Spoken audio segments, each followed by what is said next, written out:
Hi. Yes. How are you? There we go. Hi, good. How are you? Good. Thank you for thinking of me. Thank you for agreeing to do this and in such short notice. How Yeah, are you no problem. I'm doing? always happy to. Good. Yeah, are you staying busy with, actually, before we get into that, James, this is Alyssa and Donier. They are my classmates in MBA school. Hi, Hey, everybody. James. Nice to meet you. So how are you staying busy? Everyone's safe in your family. Like, how is everybody? Yeah, everybody's fine. We're all able to work from home, so that's been nice and easy.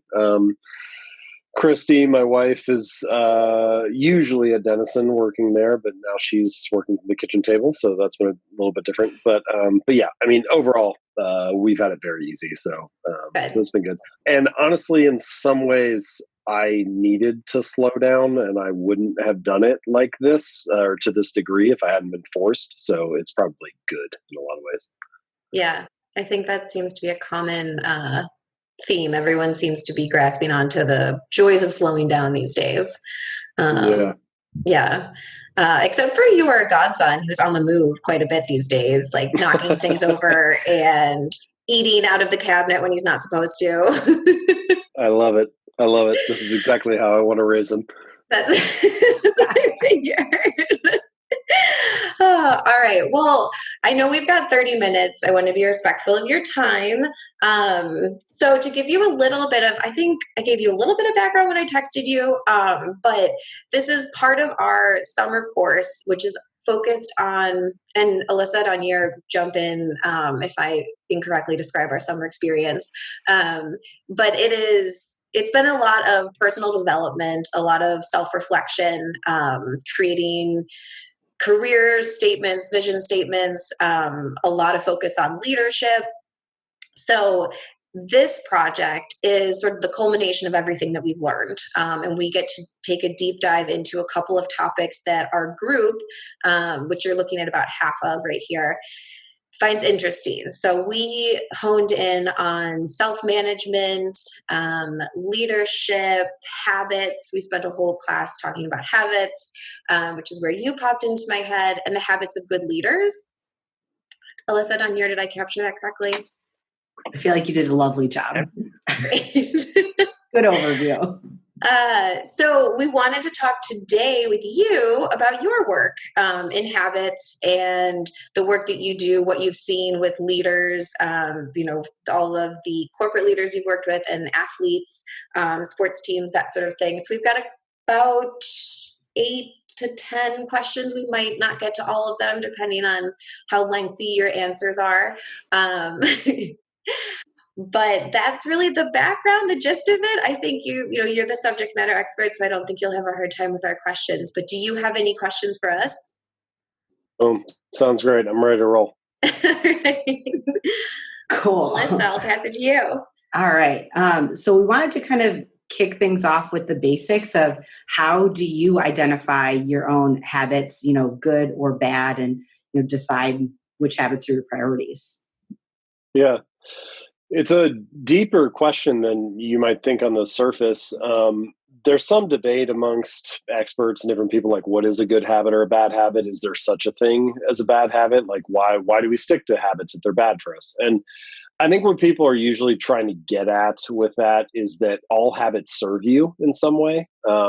Even the habit like, something that people stereotypically would say is bad, like smoking a cigarette, might serve you in the sense that it helps you socialize with friends, or it curbs your nicotine craving, or reduces stress, or something like that. So pretty much all behaviors have some benefit or some problem they resolve. The distinction that I like to make, though, to answer your question, how do you determine what's good or what's bad, is thinking about every behavior producing multiple outcomes across time. So, for example, broadly speaking, let's say there's like an immediate outcome and there's an ultimate outcome. And the immediate outcome of a lot of bad habits is actually kind of favorable. Like the cigarette, socializing with friends, immediately that's a benefit. But 5 or 10 years from now, the ultimate outcome is negative. Or eating a donut. Like in the moment, eating a donut is sweet and sugary and tasty and enjoyable. It's only if you keep eating donuts that the ultimate outcome is unfavorable. But with good habits, it's often the reverse. Like the immediate outcome of going to the gym is often kind of unfavorable. Like takes effort and energy, you sweat, your body looks the same in the mirror at the end of the night, the scale hasn't really changed. It's only the ultimate outcome, like 2 or 3 years later, that's favorable. And so I like to distinguish between good and bad habits in that way by saying that something is a good habit if the ultimate outcome serves you, if in the long run it benefits you. If in the long run it hinders you, then I would call it a bad habit. And so we could probably just summarize that by saying the cost of your good habits is in the present. The cost of your bad habits is in the future.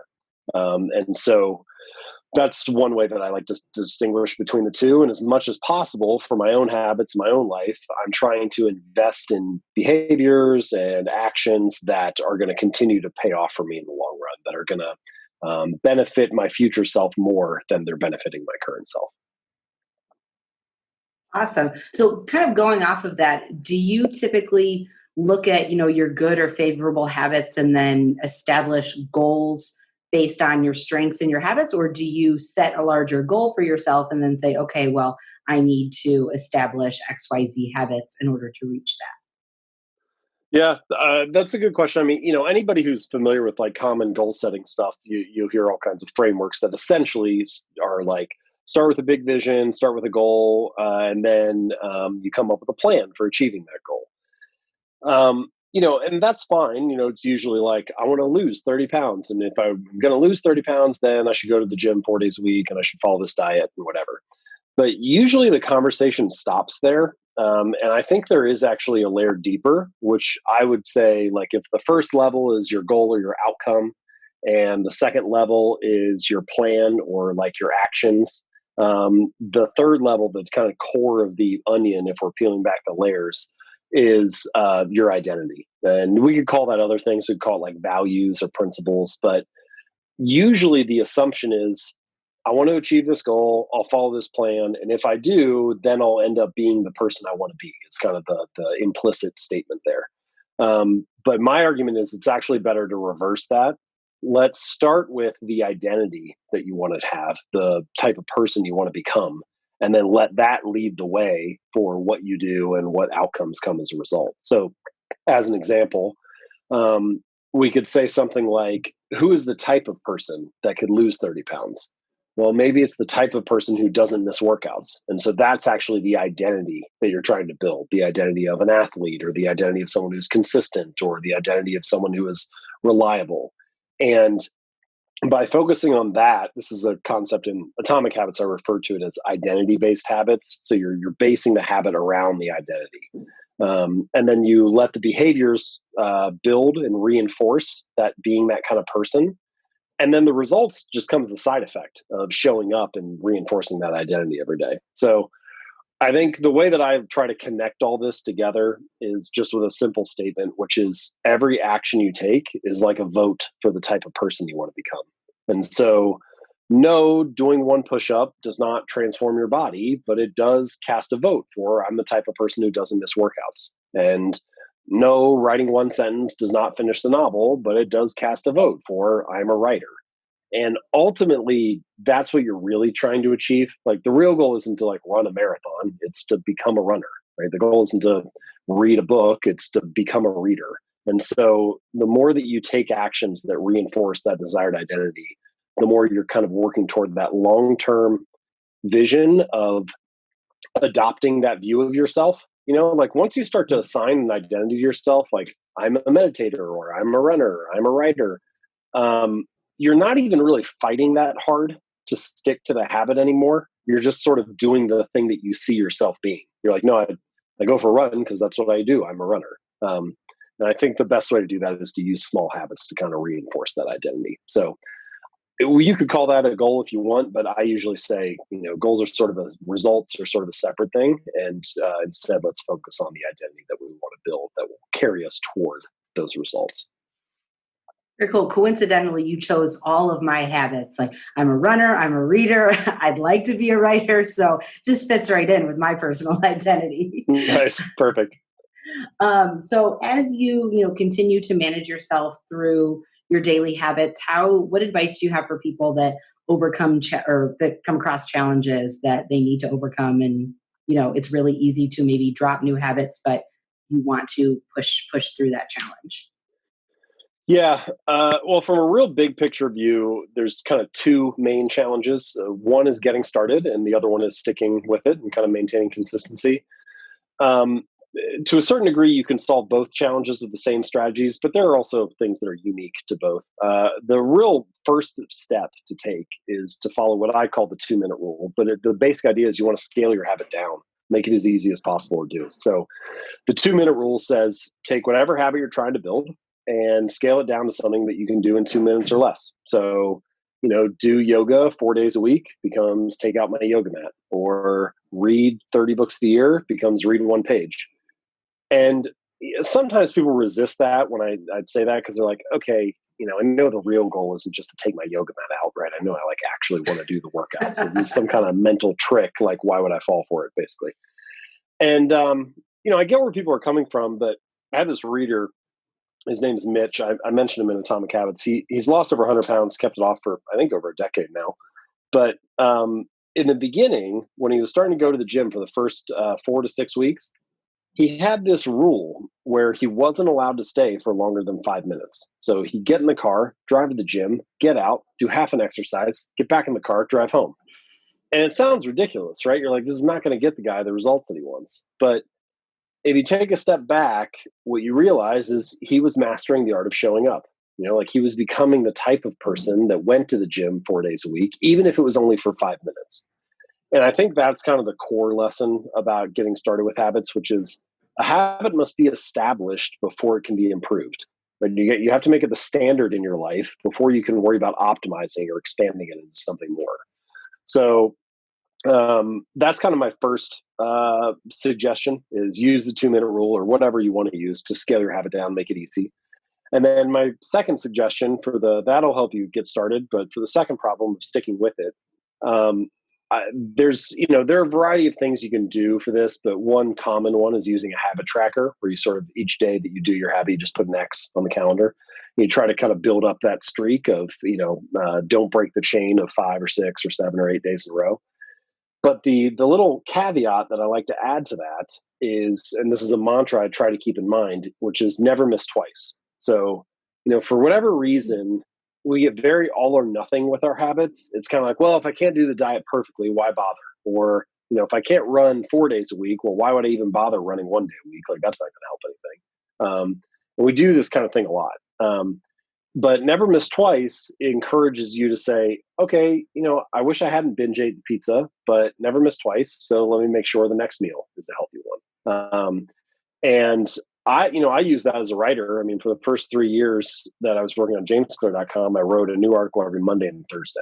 And if I missed on Thursday, well, I wish that hadn't happened, but never miss twice. And let's make sure we get back on track as quickly as possible. So the more that I study people who are good at this, the more you realize top performers, they make mistakes like everybody else. They're not perfect in any way, but they're very good at getting back on track quickly. They're very good at course correcting. And so I think you need to have a plan for what you're going to do when you fail, or when, some emergency of life creeps in. So as a real big picture view, I think 2-minute rule to get started and never miss twice to keep you on track. Those are two good places to start. Awesome. Yeah, I really like that never miss twice, because it's true. Sometimes I'll just throw something out, and you shouldn't. So the other thing that we're interested in is habit burnout. Do you think that people can try and take on too many new habits, and then, all is lost because they're trying to do too much at once? Yeah. Again, there's kind of a differing of opinions depending on which person you talk to. I do tend to think that people can burn out, or even if we don't use the word burnout, we can just call it distraction. I think there's you start to throw too many things in the mix, and it's hard to stay focused and commit to one thing. There also is a challenge with habits in the sense that a lot of the time people think they're being simple, but they're really not. So let's say, for example, they're like, all right, I'm just going to focus on one habit. I'm just going to try to eat healthier. Well, actually, if you break it down, there are a variety of sub tasks or sub habits underneath that. Like if you want to eat healthier, now you need to build a habit of maybe going grocery shopping more. You possibly need a habit of meal planning so that you know what you're going to buy. You need maybe new cleanup habits. If you're eating a lot of meals out right now, you're not washing as many dishes. And so you just start to go through the list of things. And it's like, actually, in order to do that one thing, you need to do like 5 new things. And so for all of those reasons, I think it's better to tend to focus on just one thing at a time because it's often more complex than you think it will be. Now, there are some people who think you can do multiple habits at once and kind of like learn the skill of building better habits. But whenever you ask them to explain that, what you realize pretty quickly is they're talking about very, very small things. So, doing one push up and drinking one glass of water at lunch and stuff that can be done like really, really quickly. If you're talking about, and all that stuff's useful, I'm not, criticizing it. It's just that if you were talking about making a bigger behavior change, which is often what people are discussing, I want to get in shape, I want to write a book or whatever. Those things are often more complex than they appear on the surface. Interesting. Yeah. Okay. So then the last question that I have before I turn it over to Danya is, do you think that proper habits can re-energize a person if you're feeling that burnout? Is there a way to just kind of break it down a little bit to give new life to your goals? Yeah, that's an interesting question. Like from a biological standpoint, obviously every action requires energy to survive. So in that sense, like no matter what habit you're doing, you're going to be using up energy. But from a psychological standpoint, there's definitely a sense of momentum and like invigoration that comes from making progress. And so what I would say is that one of the most important or motivating feelings to the human mind is the feeling of progress. If you feel like you're moving forward, then you've got momentum, you've got energy, you have fuel, you feel like, yeah, I should do this because I'm making progress on it. Mm-hmm. So there are a couple ways to hack that. One is by starting small, like we said. So imagine one person wants to do, say, 25 push-ups a day. And then the other person starts with 1 push-up a day, and then the second day they do 2, and then 3, and so on. Well, if the person starts with 25, and then on, say, like day 4, they're exhausted or their day just got away from them, they don't have much time, and they skip that day because they're like, oh, I can't get them in right now. They actually feel worse than the person who on day 4 is doing 4 push-ups because they've continued to increase each day. And so by starting with a low bar, you actually give yourself the chance to succeed and to kind of build some of that momentum early on. And in the very beginning, look, the first 4 days aren't going to change your body either way. So what you really want to do is fall in love with the task. You really want to fall in love with doing the work. And so trying to find a way to get yourself to enjoy this. So building momentum in that way is helpful. And then I already mentioned the habit tracker, but something like that where you can visualize your progress. Like my dad, he enjoys both my parents, they go swimming. And whenever they get out of the pool, their body looks exactly the same as when they got in, right? Like they have no signal that workout was worth it. But my dad has this little pocket calendar and he puts a little X on that day. And then at the end of the month, he adds up how many, workouts he had. And that's, even though his body is changing slowly, that's a signal, a visual signal in the moment. Hey, I did the right thing. I showed up. I have momentum. I'm doing the things I'm supposed to be doing. So finding a way to visualize your progress can be another way to kind of build that momentum and feed off of that energy. Very cool. Thank you very much for all those insights. I really appreciate them. Of course. All right, Danya. Nice to meet you. Thank you so much for this great content. We'll just jump right into the couple questions that I have. So in working with athletes in Fortune 500 companies, what are some of the most common habits that you've seen in successful leaders? Well, I'll give you a couple different things. So one surprising thing to me early on was that you often think about these top performers as like elite people who can do stuff that most people cannot. And in some ways, they all have their talents that are very unique. But what you start to realize is that the environment plays a really big role. Like take athletes in particular. Everything about a professional athlete and their kind of daily experience is tailored and organized around that craft. So they've got top tier coaches, nutritionists, the way that things are laid out at the stadium or in the offices or wherever, access to good food, access to physical trainers and stretching and all kinds of routines. Like they're just surrounded by it. And so it's actually much easier for them to live a life of discipline because they're surrounded or living in a disciplined environment. And that, I think, actually is a lesson we all can take away, which is, how do I design my workspace or my desk so that I'm less likely to be distracted? How do I design my kitchen so that I see healthy foods first and not unhealthy ones? If you live in an environment that's disciplined, you don't need as much discipline yourself. So that was one lesson. And then the other question, this is more an answer to what you actually asked about their habits. I've kind of broadly put it into buckets of habits of energy and habits of focus. So habits of energy would be things like getting good sleep, having a good workout routine. You could also say like mental energy and, make sure you're eating enough, things like that. So most of those people none of those things are going to make them successful, but they check all of those boxes to make sure that they're in a position to do the thing they need to do. So that's the first thing, is get your habits of energy dialed in. And then habits of focus depends on what role we're talking about. Like a CEO would be different than, a baseball pitcher or something. But they all are creating an environment where it's easy for them to focus on the thing they need to focus on. So as an example, I've tried to do this in a small way. I'd leave my phone in another room until lunch each day. Now, that alone does not make me successful, but it does decrease the odds that I get distracted, that I'm just picking it up and browsing it or whatever. So little actions like that, little habits of focus like that are helpful for executing as well. Actually interesting. It's something that I try to do, leave my phone in the other room now. Alyssa and I were talking about that the other day, actually. Nice. Going back to the environment. So what does the process look like for great leaders that are trying to establish habits for success amongst their team?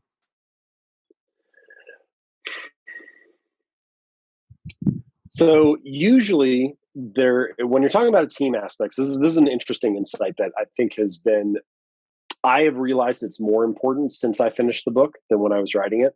And that is the power of the social environment.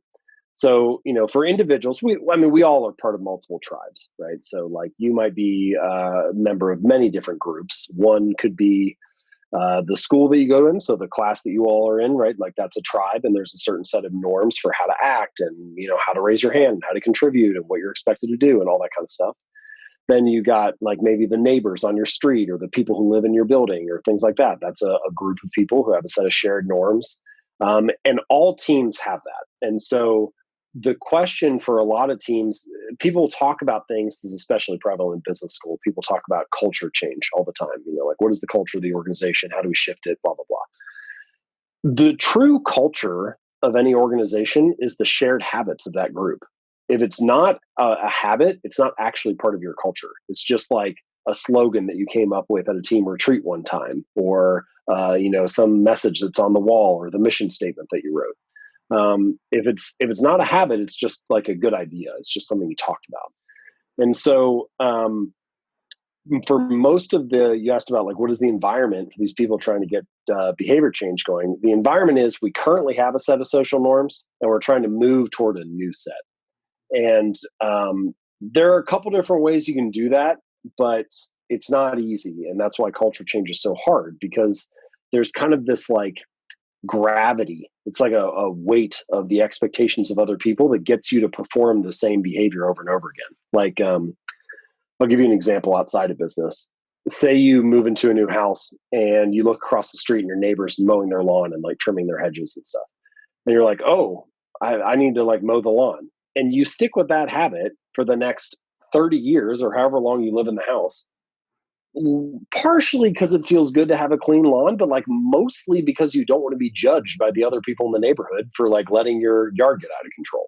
And so it's really that social expectation that drives the behavior change. So whether we're talking about a team aspect or just like society in general, I think the expectations of others and the norms of the group play a really big role in what habits people stick with. So wrapping all of this up and giving you like one practical kind of punchline, I think the tangible takeaway is You want to join groups where your desired behavior is the normal behavior. Because if it's normal in that group, you're going to feel a strong weight, a strong pull toward doing that yourself, because it's going to be a signal that you fit in. It's going to help you belong to the group. And for most people, if they have to choose, hey, I have the habits I want to have, but I'm like ostracized, I don't really fit in, or I have habits I don't really love, or I'm not like doing exactly what I want to do, but I'm approved of and I get to fit in with the group. Most people would rather be wrong with the crowd than right and by themselves. We usually, the like desire to belong often overpowers the desire to improve. And so as much as possible, you want to have those two things aligned. Well, thank you so much for that. I'll kick it over to Megan now. Awesome.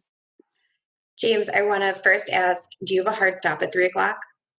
No, you're fine. Go ahead. Okay, so because I want to ask a follow-up question to your answer for Donier's last question. So you mentioned that if you want to, like, that if you're looking to join a team or create a team, that you want to do that, people who are, you know, either like-minded or maybe not like-minded, but have similar habits. You said that have similar behaviors or desired behaviors. But what if you're on the opposite end of that? What if you are a leader and you come in, or you're an athlete or whomever, and you come into a team and you're the leader, but you're on the outside with your habits, and the team needs to be improved and the team needs to change their habits? What can a leader do with their own habits to improve their team, or does it come down to their habits? No, it's a great question. And this is something that, leaders everywhere deal with and struggle with. It's like, well, we have the people we have, and we're only going to be able to improve this team slowly. So we're going to try to bring somebody else in who's, role models the behavior we want or has the skills that we don't have currently. But the process of changing that is hard and slow. So I think that's probably the first piece, is like a little bit of patience is needed. Like, stuff takes time. But even though you need to be patient in the aggregate, like patient in the macro view, you need to be like, have a sort of like an impatience or a sense of urgency around acting in a better way and around getting people to move in that direction. So I think one of the practical answers to your question is you need to find an ally very quickly. If the new person comes in and they're role modeling better behavior, but then the rest of the team sticks with the way they've usually done it and nobody's shifting towards that direction, you're fighting an uphill battle. It's like swimming upstream. I don't really know that you're going to get people to change when the weight of the system or the weight of the group is organized or oriented in that other direction. But if you can find somebody and make a little bit of headway, it's almost like you need the new person to be like the tip of the spear. And it's kind of like, how do we penetrate just a little bit and get somebody on board? And then once we have two people on board, now it's not like one weirdo and the rest of the group who does things the normal way. It's like, oh, there's maybe something new happening and you can jump on board with this. And then the other hard answer to this question is, and it's hard in the sense that it's difficult to implement. Almost every manager says they fire too slowly. Almost everybody knows that they have people who are mediocre or who are not on the same page as the rest of the team or who are rowing in a different direction. And because people want to be nice and because people want to be kind and they don't want to be judged and a variety of other reasons, it's very hard to let people go. And so mediocre or below average cultures persist often out of kindness. There's different people have to draw the line on that for themselves and decide, what kind of manager they want to be and how they want to approach that and what they want to optimize for. But if you are truly optimizing for growth, whether that's growth of revenue or growth of the business or growth of like a more outstanding team, then there's other stuff that has to be sacrificed in the name of optimizing for that. And, I think the honest answer is a lot of people have a hard time making that trade-off. So that leads me to ask, are good habits contagious? So like if someone comes in to lead a new team and they've got great habits, will the team follow them? Or like with the example you gave a few minutes ago, like you move into a new house, you see your neighbor mowing the lawn, so you want to keep up with your lawn. Is there a sense of if you're surrounded by good habits, you're more likely to have good habits and vice versa? So the last part of that question, I think, is definitely true. If you're surrounded by good habits, you're more likely to have them yourself. If you're surrounded by bad ones, you're also more likely to pick those up. Humans are sort of imitation machines, and we learn so much by imitation. Like when you come into the world, you don't know anything. You don't know how to you don't know how to approach somebody's home. You know nothing about, like, do I knock on the door or ring the doorbell? But you learn just through life that that's how you enter somebody's house. You don't just open the door and walk in. You have to ring the doorbell first, because you imitate what other people do. You imitate the way your parents enter houses. You imitate the way your friends do it. Same thing for stopping at stop signs or stopping at red lights, or just like literally every little behavior that you don't even think about. Why do you stand in line at Starbucks rather than just like steamrolling your way up to the cash register? You do it because you're imitating what other people are doing. So there's a huge element of human behavior that's imitation. Now, the question is, why do we imitate? And so are good habits contagious, was your original question. Well, they are contagious if they give us certain things. And so I think the answer to why do we imitate, or why is a lot of that behavior contagious, is because underneath it, there's like a root desire that people are looking for. So, for example, why do people imitate stopping at stop signs? Well, for that one, it's largely about survival. You don't want to run a stop sign because it means that you could get hit by a car coming through the intersection, or a red light, or whatever. There's also a little bit of avoiding punishment. If you run a red light and survive, you still might get a ticket, and so you don't necessarily want to do that. So that's one core human desire, is self-preservation, or the avoidance of punishment, the avoidance of pain. So that's one reason why habits get imitated. Then you've got another strong driver of human behavior is social status.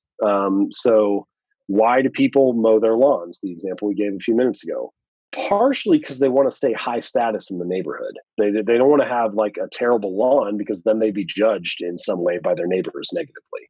So the quest for status, the desire for safety, the desire for, to some degree, power is similar to status, but I think it's different enough that we could probably mention that as a driver. I have a longer list of these in Atomic Habits where I talk about some of the core, like, underlying reasons why people do things. But you can actually do this with a lot of social media apps. You could just say, like, LinkedIn is for the drive for status and like advancing your career. Tinder is the drive for like lust and sex and love and like trying to find that. Facebook or Twitter might be the desire for like interaction socially. Like, we're a very social species. So, those underlying reasons need to be there. People don't just imitate good habits just because they're good. They imitate them because they solve a problem that they're looking to solve, or they deliver an outcome they're looking to achieve. In the book, I just summarized this with what I call the cardinal rule of behavior change, which is behaviors that are immediately rewarded get repeated, and behaviors that are immediately punished get avoided. And the sooner that a behavior gives you a rewarding outcome, the more likely you are to imitate that, or the more contagious it's likely to be, or the more likely it is to catch on. So it's less about, is a habit good or bad, or is it contagious or not, and more about it's contagious if it delivers the outcomes that you're looking for. Okay. Well, those were my questions. Alyssa, Donier, any follow-ups for Mr. Clear? Well, I feel like I could talk about this all day, but we only have like 11 minutes in the project. So I think I'm good on follow-up questions right now. Thank you so much for your time. And, I really enjoyed this conversation. I'm good on follow-up questions as well. Thank you so much. This was great. That's awesome. Well, thank you all. Thanks, Megan, for thinking of me, and I hope this was helpful for what you all need.